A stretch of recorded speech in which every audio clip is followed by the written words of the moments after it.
Health news మీకోసం. ఆధునిక cancer చికిత్సల్లో immunotherapy బాగా ప్రాచుర్యంలోకి వచ్చింది. ఊపిరితిత్తులు, కిడ్నీ, మూత్రాశయం వంటి పలు అవయవాల క్యాన్సర్ల చికిత్సలో ఇది ఎంతగానో తోడ్పడుతుంది. కానీ కాలేయ క్యాన్సర్ మీద మాత్రం అంతగా ప్రభావం చూపడం లేదు. దీని లోగుట్టు తెలుసుకోవడానికి అమెరికాలోని సాల్క్ ఇన్స్టిట్యూట్కి చెందిన పరిశోధకులు ఎలుకలు, మనుషుల కాలేయ కణుతుల మీద ఒక అధ్యయనం నిర్వహించారు.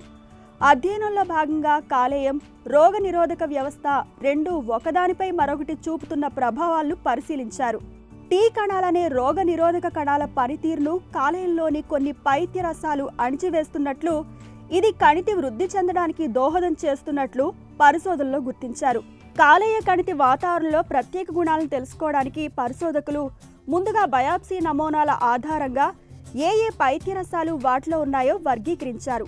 కాంజుగేటెడ్ పైత్య రసాలు పెద్ద మొత్తంలో ఉన్నట్లు తేలడంతో ఇవి నేరుగా క్యాన్సర్ కణుతుల వృద్ధికి కారణం అవుతున్నాయేమోనని పరిశీలించారు. ఈ కాంజుగేటెడ్ పైత్య రసాల తయారీకి తోడ్పడే BAAT అనే ప్రోటీన్ను తొలగించగా ఎలుకల్లో కణితి వృద్ధి తగ్గినట్లు తేలింది. కాలేయ క్యాన్సర్తో బాధపడే మనుషుల్లో ఈ ప్రోటీన్ను నియంత్రించడం ద్వారా ఇమ్యూనోథెరపీ సమర్థంగా పనిచేసేలా చేయొచ్చుననే అభిప్రాయానికి పరిశోధకులు వచ్చారు.